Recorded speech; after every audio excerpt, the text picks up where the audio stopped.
So I think the two key considerations are not just focusing on the anemia, but the rest of the patient as well. What are their symptoms and splenomegaly doing? And you have to still address those. And you can't use suboptimal levels of JAK inhibitor because you won't be able to address those things while trying to preserve red cell production.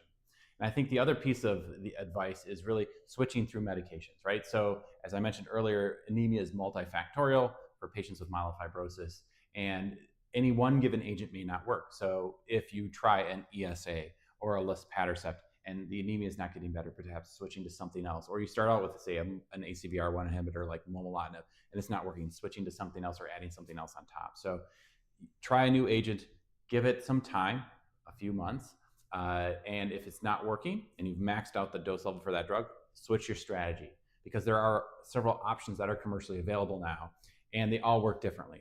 And since anemia, again, is multifactorial, you may have to do a little bit of scientific guessing and educating as you work through all the different aspects of a patient's anemia to get the eventual response you need.